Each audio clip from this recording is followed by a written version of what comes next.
Welcome back to the CES coverage that is happening with digital trends all day and all throughout CES 2018, live from Las Vegas. Hey there, I'm Maud Garrett, and I'm going to be hosting all the fun, good stuff right here at the Digital Trends table. But if you don't want to see it and you want to read all the good stuff that's been happening, head over to Digital. That's my accent. I love the difference because, you know, Andy here is also has a unique accent that is not American, and we say digital instead of digital. In fact, go back and listen to every single time I've said digital. It's quite funny. Digitaltrends.com/CES is where you can get all the great news. But we are doing a mobile roundtable at a long L table here at CES. And with me right now, we've got Andy Boxall, who's a senior writer, and Julian Chikadu, who is the mobile editor, or mobile, as you might say, but not me. So has it been a big year, 2018 CES, for the mobile news? Well, not yet. So CES is always kind of like a not a big deal for us because there's just MWC, which is Mobile World Congress, or Mobile World Congress, that happens at the end of February, and that's when we see a lot of product launches from the big name brands like Samsung, LG, and you know. But so MWC is when we see some smaller companies. Does that mean you're both going to Barcelona? Yes. Barcelona's it's a great place. I've been there. It's amazing. I'm jealous. Let's move on. But at CES, we see, like, you know, smaller companies showing off, and what we're going to talk about, it might not even be like a completely new phone. It's just another different color.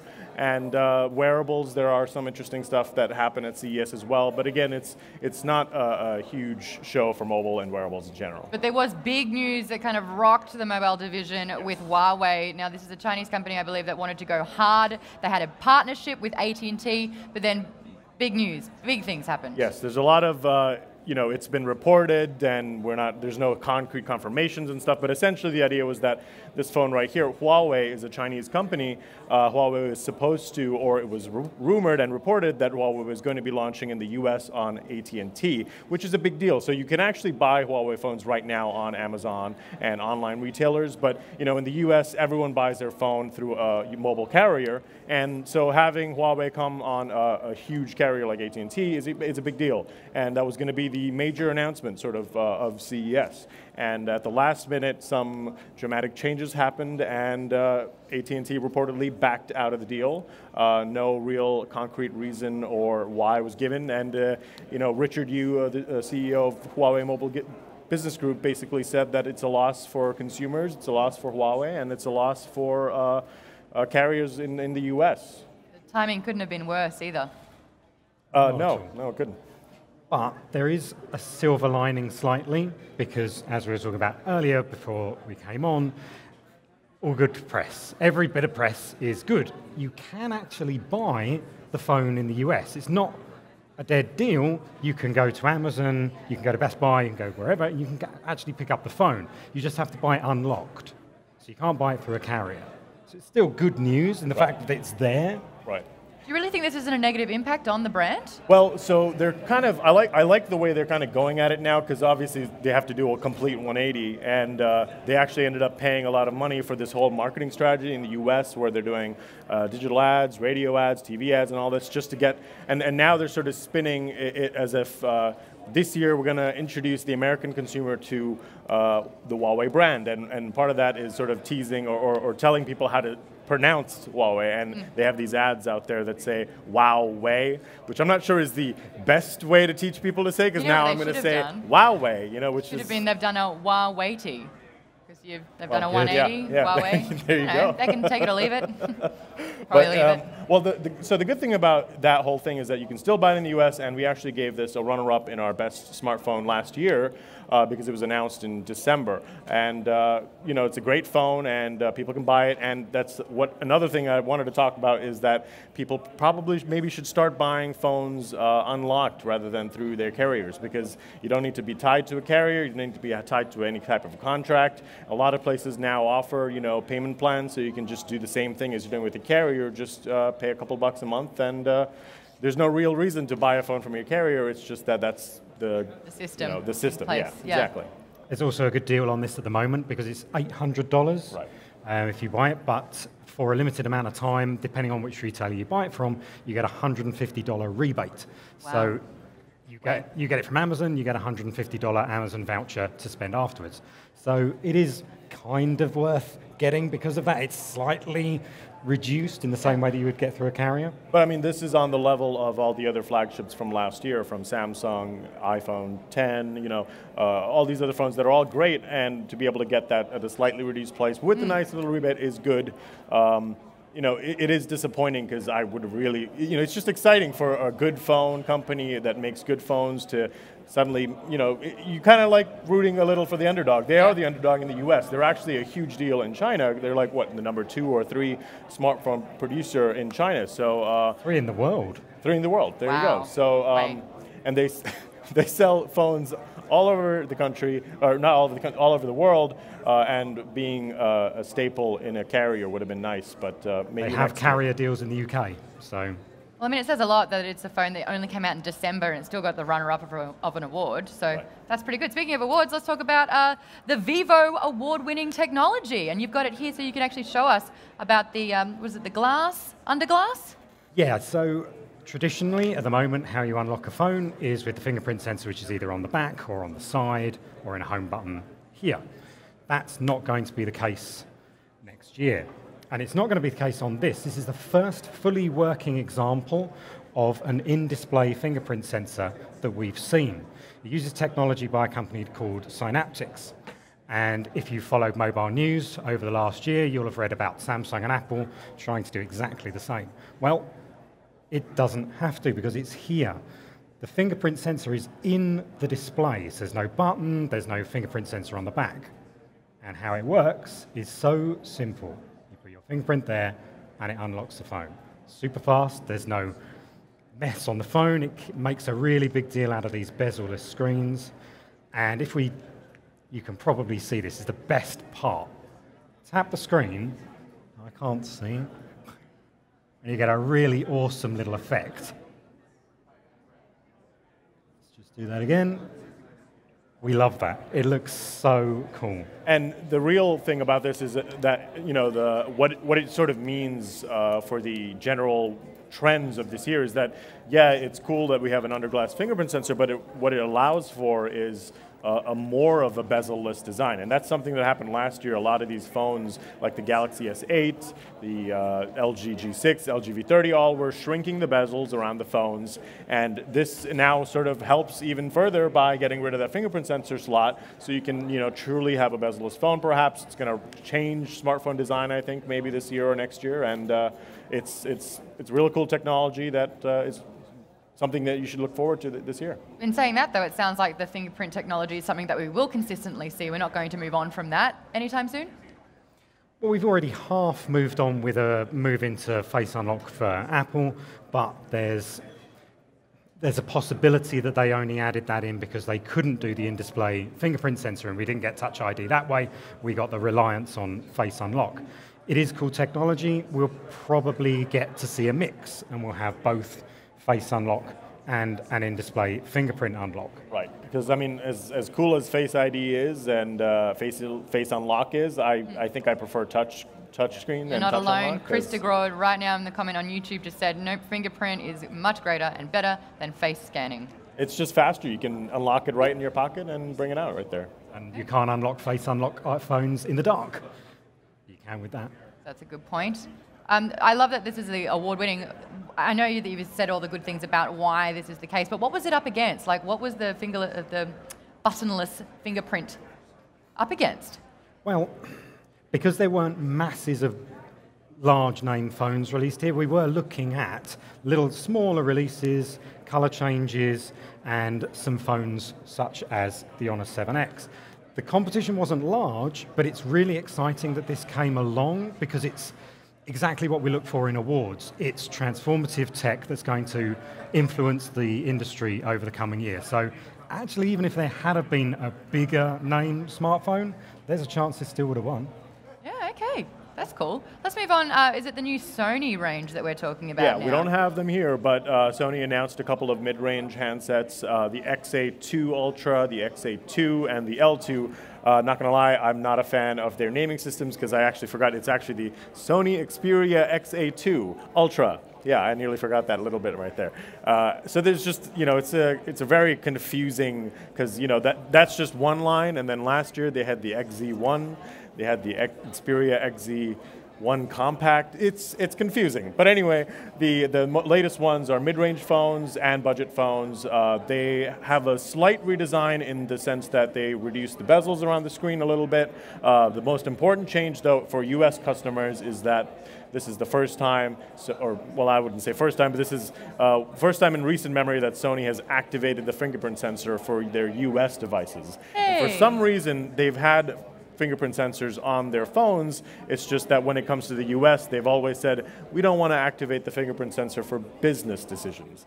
And it doesn't make any sense. Every journalist has always kept asking them, why do you do this? And they've always kept doing that line. So this is refreshing to see that finally, maybe a little funny considering last year we started seeing face unlock as a new sort of technology that now Sony is finally bringing back fingerprint sensors. But happy to see that that's the case. And they're fine phones. We don't really know pricing or anything, but they're coming at the end of January and February. One of them was cool. They had two front-facing cameras, so you could switch between a selfie camera for just you, and then you could go to a wide-angle mode to get everyone else.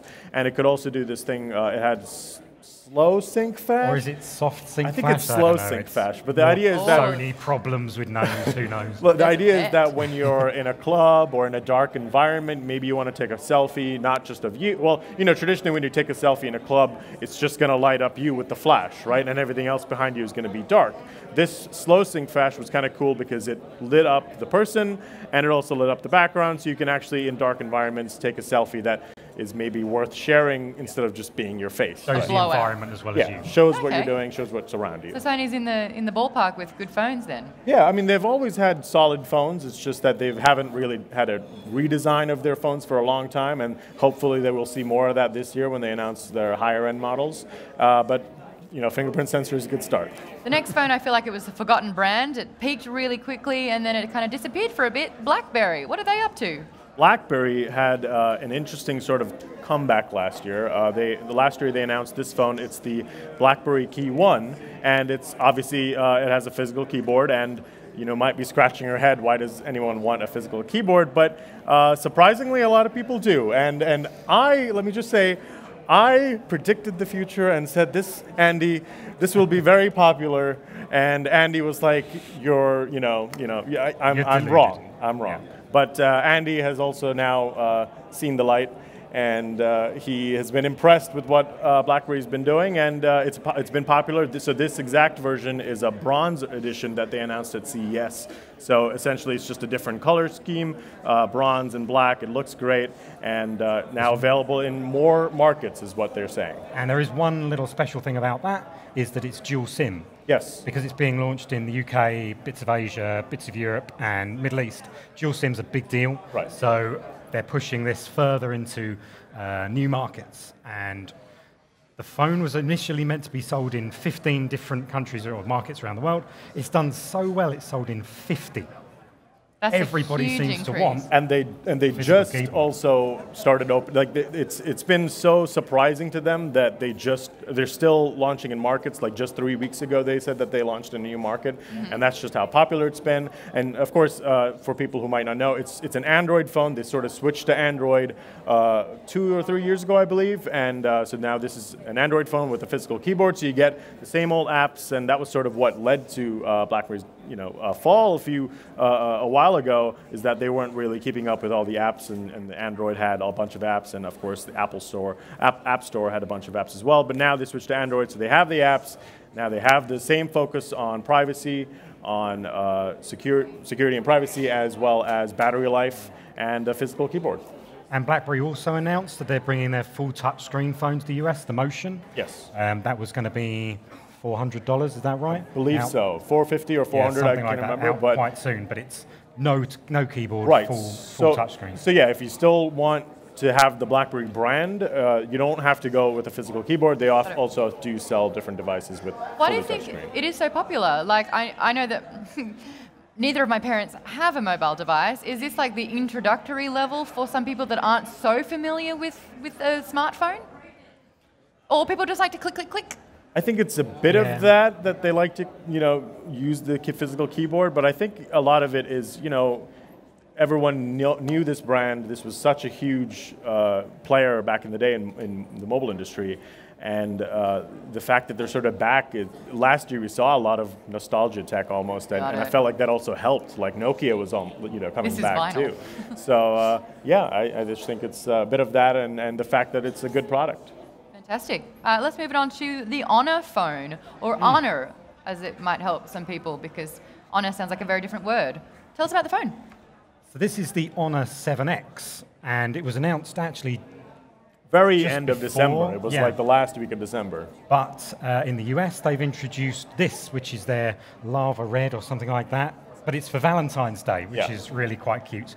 And the color's beautiful. What's actually really interesting about this is that it's $200 and is astonishingly good. It has a dual lens camera on the back, it's metal, it has fingerprint sensor, it's fast and smooth. $200. It's a bargain. When you compare that to the Huawei, which is $800, how are they making a $600 decrease with the phone? They're actually kind of the same company. Honor is a sub-brand of Huawei. Right. So think of it like Mini to BMW. So they share a lot of the same technology, they do a lot of things together, and this is aimed at young people, newcomers to smartphones. It is not a flagship phone, so there's not lots of memory and lots of processing power, but it still doesn't matter. It's astonishingly good value. We question how they do it for this money. Yeah, right, so that's what my parents should get. Yeah. Got it. Does it still have a good quality with picture? It's a dual lens camera. It takes those blurred background pictures just like you do. Yeah, exactly as you would on a $700 phone. It's really great. Yeah. Did that not pick up any awards though?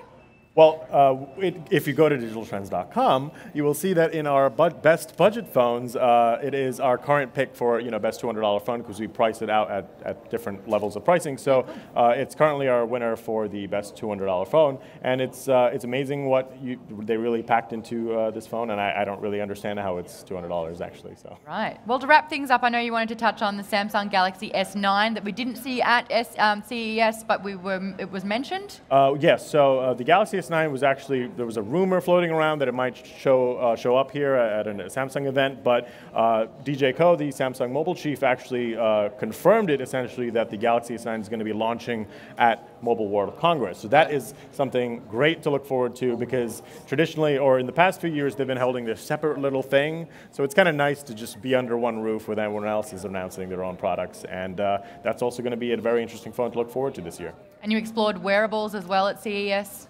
Yes, I think we were on earlier, and we talked about Kate Spade launching an Android Wear watch, and Skagen launching an Android Wear watch. And Andy, you saw this thing called Blocks? Yeah, this is an unusual one. It's a modular smartwatch, and you've got a core part of your watch, and then you add functionality with these clip-in modules on the strap. So you can add a heart rate sensor, you can add a temperature sensor, a little light. It's really unusual, but it's the ideal smartwatch because you can either have it with nothing at all or tons of features. So you don't have to go out and buy this fully featured $500 smartwatch if you don't need all the bits. You just buy a $250 smartwatch and get... You can choose what you want. That's it. It's really great. And that's coming out very, very soon. It's really unusual, really cool. And last thing before we wrap up, we want to talk about the trends that are happening in 2018. What can we expect from mobile? Well, I think the first thing was maybe perhaps that under-glass fingerprint sensor might show up on a few more phones, but I think we're going to continue to see that trend of a bezel-less phone where, like the Galaxy S8 or the LG G6 started last year, shrinking down those bezels around the phone so that you have a really nice-looking phone. What else do you think? Well, I think we're going to have to look out for flexible phones as the year comes to a close, and that's going to be the same way we're looking at bezel-less screens now, we're going to be looking at flexible screens towards the end of the year, and that's going to be super exciting. Total design change. If you want to catch up on all the mobile information and news that came out of CES 2018, jump onto digitaltrends.com/CES. Guys, thank you so much for giving us a mobile roundup with a lot of phones and a lot to take on. There is, even though a little bit happening at CES, a lot of information to deliver, and I thank you for that, guys. Yeah. We will be coming back live with more from CES.